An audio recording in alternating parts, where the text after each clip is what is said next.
Well, good morning, everyone. Thomas Montgomery. It's great to be with you this Wednesday morning. Today is August 27th, 2025.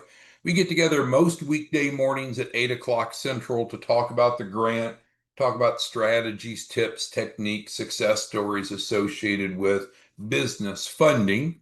So we have our website in the background. That's 509pacific.org. And so that's stated here at our notes screen. If you need assistance, best thing to do is to send a text. If we can handle it via text, that's great. If you need us to call you, let us know.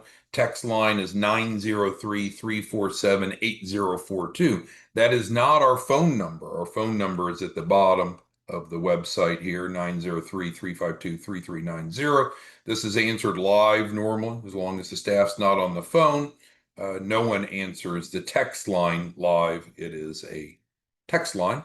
And then, as I mentioned right before we went live, we have a YouTube channel, kind of serves as our training library. Yesterday, we made reference to the 27 mistake training video. And that is great if you're an entrepreneur looking for funding.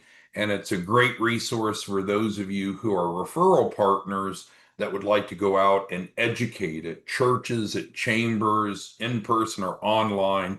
That curriculum is probably the best message you could go out and teach, because a lot of people don't know what you and I know, that there is a formula for funding, and there certainly are things that if we don't comply with, we probably won't get approved. So that does a great in a non-sales fashion of educating people.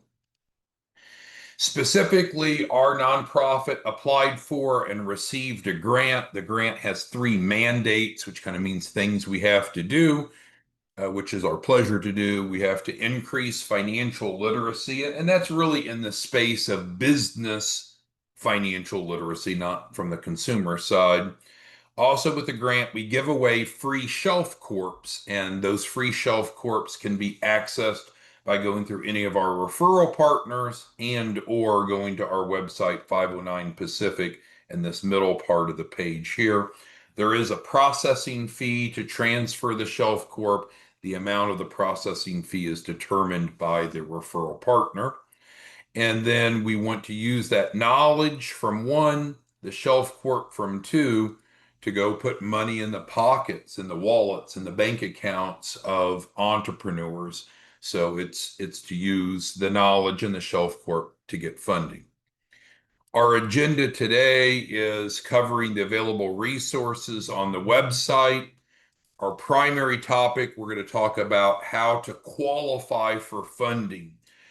Our discussion, as always, is going to be how to legally and ethically qualify for funding. There are some models in the marketplace that, frankly, may not be so legal or ethical, and we're not here to judge others, but we have to take the high road, and so we'll show you how to qualify for funding legally and ethically, and then open it up for Q&A. If you have any questions, comments, concerns, just go ahead and type it into the chat box. It's a Q&A box in Zoom.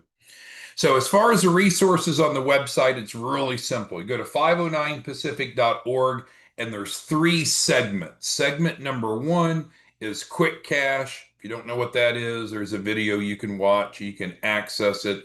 Secondly is information regarding getting funding, getting that free shelf corp, and then using that for funding. There's a training video here, and then the actual packet. So we're very transparent. It's not like you have to go give us your information to learn about what we do or to even see the agreements. Everything we do is in writing. So the agreement for the grant is here for the free shelf corp. The agreement for the Quick Cash is here in the Quick Cash packet. The third and final segment of the website is being a distribution partner. There's a number of relevant trainings we'd encourage you to watch. To register for the live Zooms, fill out the inquiry form, let us know what you're interested in. So with that being said, let's go ahead and get into our primary topic today, which is how to qualify for funding. And again, this topic is suitable for those of you that's looking for funding for yourself, and it's also applicable for those of you who have decided to collaborate with us be a distribution partner so you understand what you need to know.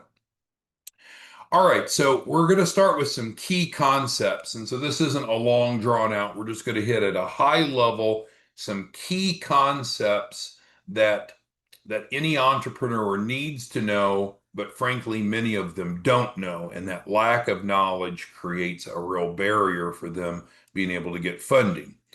First of which, and this sounds kind of simple, kind of sounds obvious, but if you want business funding, we need to have a fundable business. And so let's apply that concept for a moment. We hear from a lot of people that say, I need funding. I need funding. Well, our question then would be, well, okay, great. We can help you with that. Do you currently have a fundable business?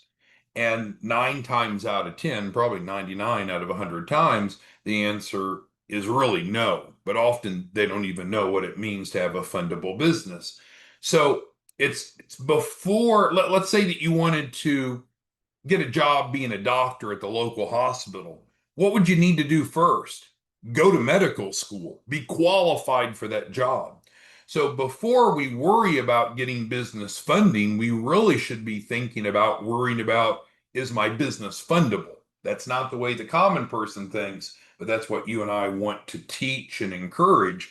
First, we need a fundable business. Then getting the funding is not challenging, but it's very difficult to get business funding if we don't have a fundable business. And I know that that's a little vague. We'll go into what that means more as we continue. But that's the most important, and that's why it's number one on the list, is if we want business funding. Now, if you just want money, we could go get personal funding and not need a fundable business.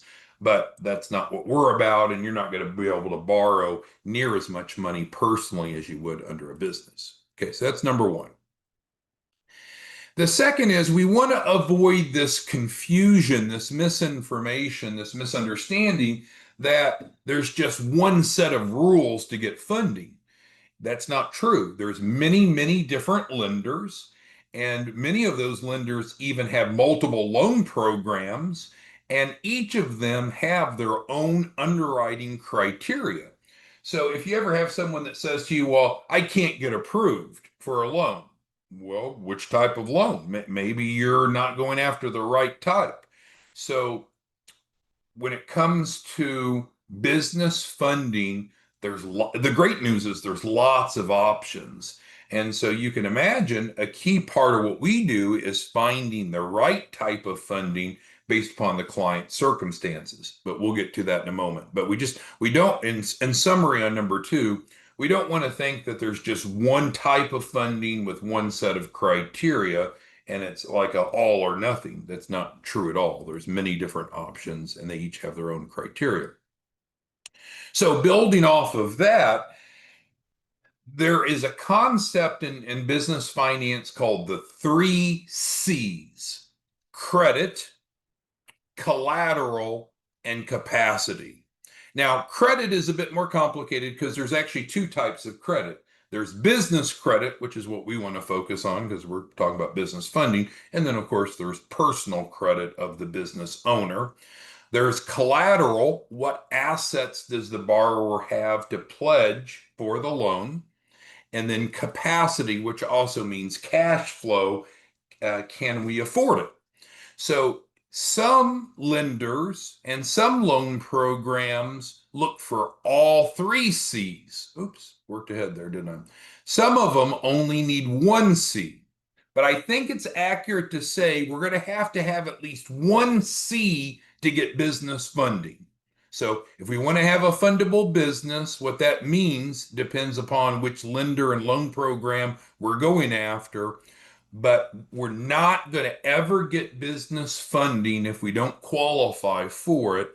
And we're going to need to have at least 1 C. Now, the more we have, the better, the more options. And truthfully, standard traditional business loans, including SBA, they look for all 3 C's. But there are certainly options if we have just one of the three.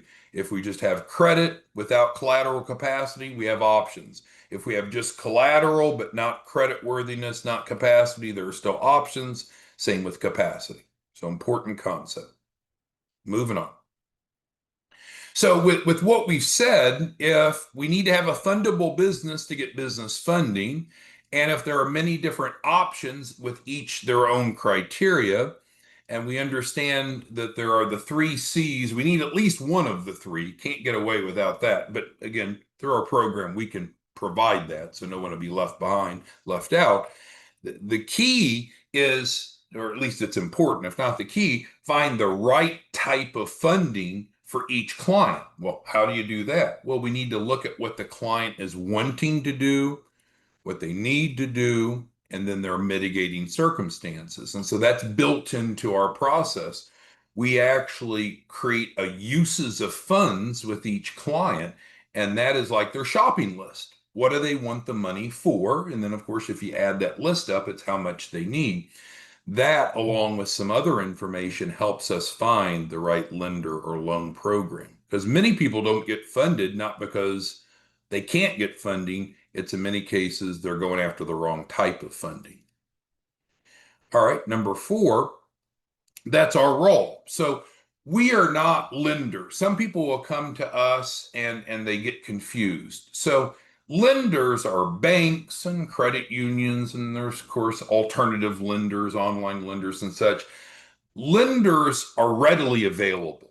If someone already has a fundable business, then they don't need us. They don't need a technical advisor. I mean, we're still happy to help them, but if someone already has a fundable business, they just need to go to the lender, the right lender, of course, for the right program, apply and get approved. They don't need us. We're like auto mechanics, right? Someone with a perfectly running car probably doesn't take their car to a mechanic. But if the car needs some help, for improvement, then that's why you go to the mechanic. So what you and I do, assuming you're a distribution partner, is we help imperfect businesses become perfect enough to get funding. And that role in the industry, it's not my term, it's an industry term, is called technical advisors. The three of us, Chuck, Mark, and myself, all came that formed the nonprofit. We all came from the SBA, where we were advisors within the SBA. And again, that was our term there too, technical advisors. So technical advisors helps entrepreneurs, small business owners qualify for funding legally and ethically, including building out the loan package, the paperwork that's needed. So with that being said, and we addressed this some yesterday, if you drill down to it, so sure, I know that there's thousands and thousands of different loans and lenders and loan options, but often it really boils down to two options generally. And that would be, are we going to go get a term loan, which means normally a 10-year repayment term? Are we going to get that through the SBA, which the SBA is the guarantor, not the lender? We'd still have to go through a bank or a SBA approved lender. Are we going to get an SBA loan, or do we want to get an asset-based loan? Many people have heard of SBA. A lot of people haven't heard of ABL. So let's just very briefly go through some key differences. And we had a detailed discussion on this yesterday, but just to make sure we're all on the same page.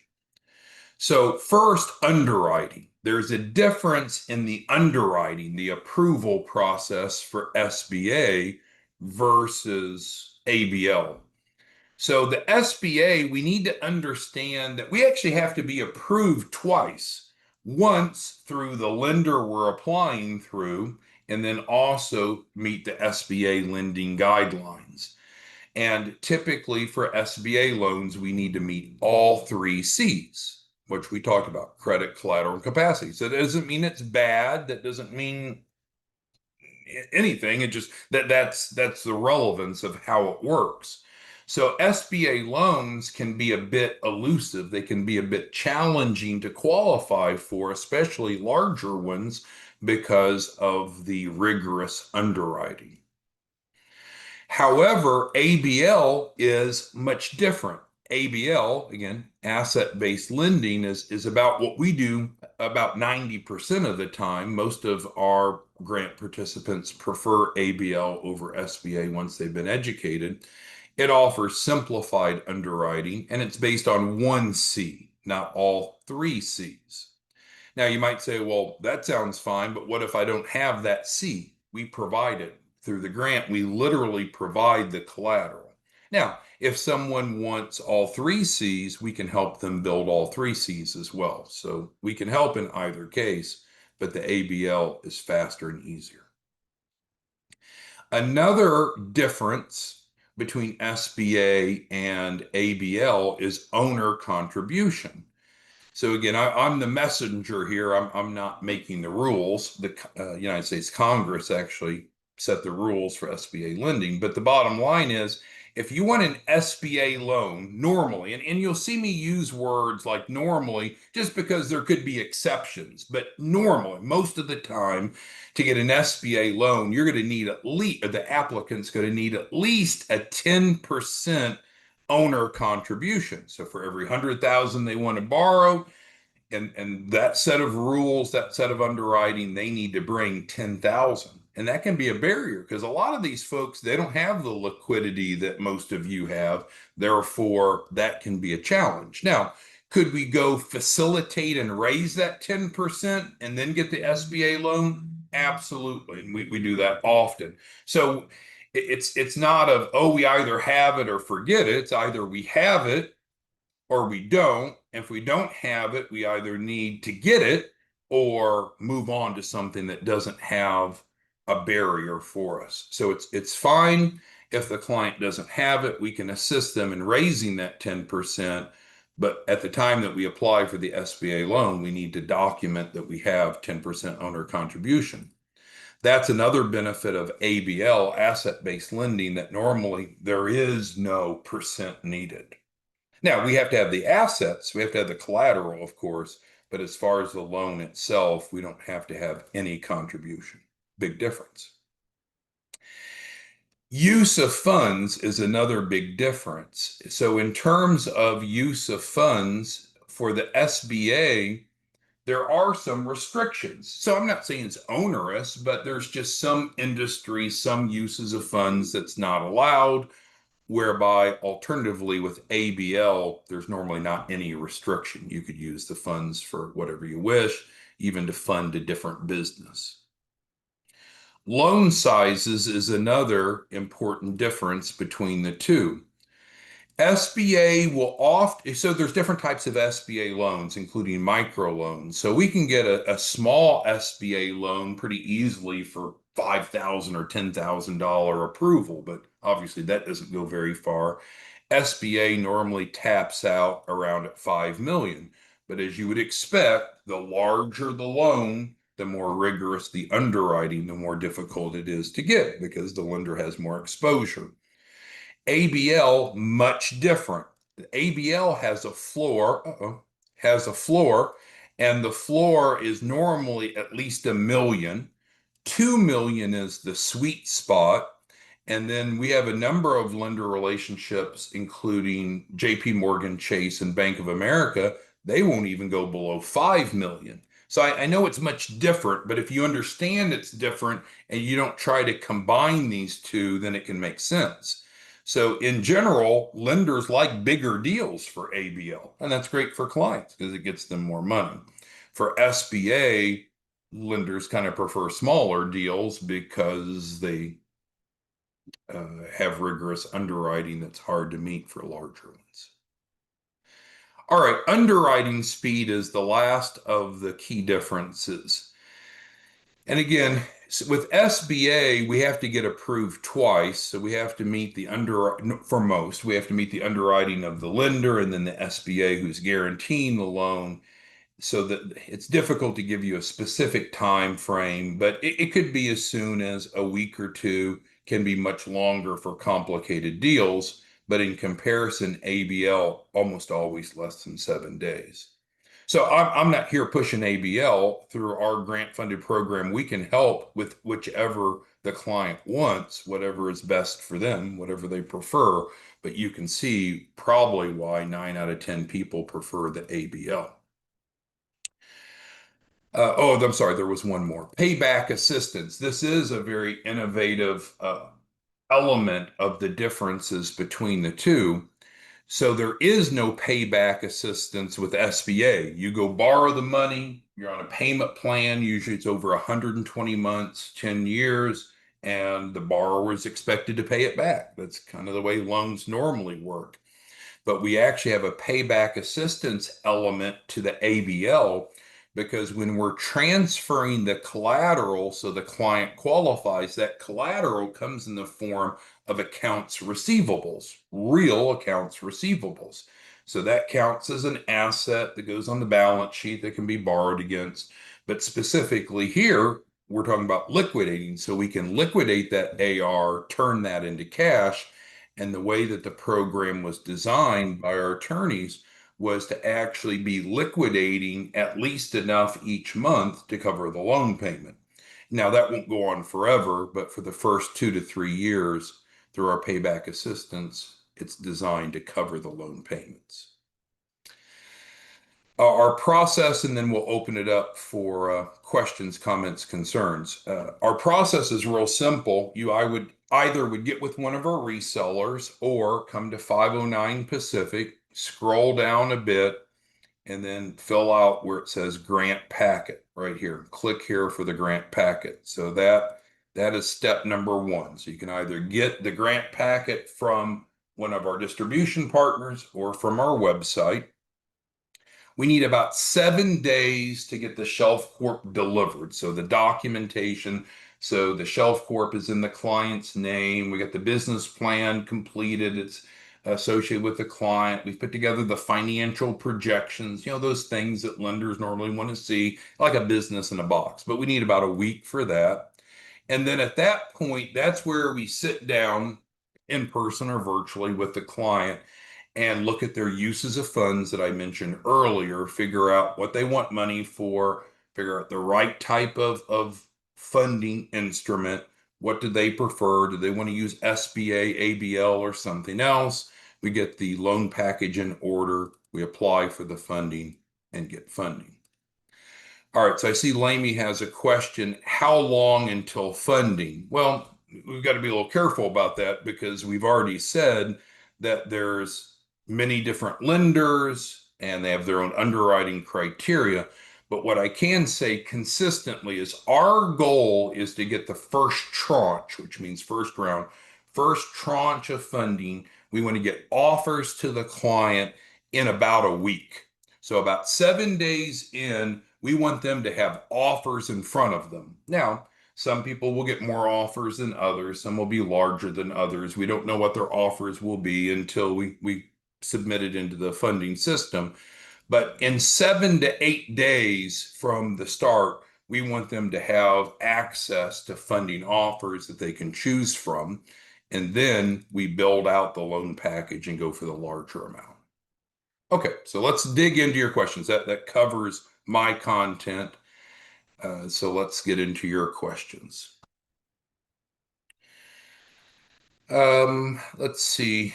Yaman's asking about accounts receivables. So let's break that down. So with the Shelf Corp, which you can either get from a reseller or from our website here where we're at 509 Pacific, we do include some receivables, some collaterals built in for free, and that's correct, Yaman. And then if the client needs more, wants more, then we can get them more. But you're right, we include some for free. That's correct. And that's all stated in the agreement. Everything's transparent. Let's see. Lamy has a follow-up question. What about if a client's not qualified? Well, you have to understand what we do, Lamy, right? So we've established that we are technical advisors. We are the mechanics that work on the car. So there's not a car that can't be fixed. There's not a person or a business that can't be funded. But you're right, Lamy. There may be some things that need to be done. Maybe they don't have the right paperwork, so we need to build their loan package, which is common. We do that in each case. We need to figure out what the right type of lender is for them and what the underwriting criteria. They're going to have at least one of the three C's, right? We've said that. But if they don't have at least one of the three C's, that doesn't make them unqualified. That means that's what we're going to work on. I guess a doctor analogy, right? You go to the doctor because you're not well. So are you not allowed to go not are you not allowed to go to the doctor if you're not in perfect health? Well, no. If there's a problem, the doctor helps you fix it. If the car's not running properly, the mechanic helps you fix it.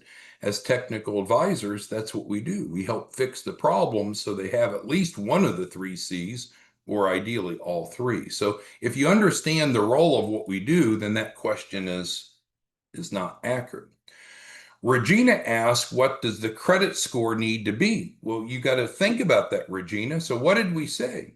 There's many different types of lenders and loan programs, and they each have their own underwriting criteria, Regina. So some of the sources of capital don't care about personal credit at all, like ABL doesn't care about personal credit, but some do, like SBA. So I've got to do a better job. It's my fault, not Regina's. Don't think that there's just one place to get money. There's lots of places to get money, and each place, each lender, each loan program has its own underwriting criteria. So there's not simple answers. So that's why we work with the client here in number three to figure out their circumstances, their wants, their needs, and then match them to the right type of lender based upon what they want. All right. And Yaman has a follow-up question. Yeah, so definitely, if you're a reseller, you have an editable copy of this grant packet that we made reference to here that you're able to take our information off, put yours on, and set what the processing fee as you want. But it also states the deliverables. Yeah. So Yaman, you just want to make sure you're familiar with that agreement if you're a reseller. If you don't want to be a reseller or just looking for funding, then again, come to 509pacific.org, click here, review that, and complete it. All right, so let's see what other questions we have. Carla asked, when it comes to funding, if assets are needed, so she's talking about the second C, collateral, does that collateral need to be liquidated first? Well, I guess it comes back to it depends. Normally not. If what we're trying to show is that we need collateral for the loan, we don't have to liquidate the AR for it to be collateral. The fact that it's on the balance sheet is collateral. But the beautiful thing about the way that we do collateral is we don't transfer equipment or a piece of real estate. We're transferring AR. So since we're licensed, bonded, and insured as a collection agency to liquidate that for the client, then that turns in to increased capacity, more cash flow coming in.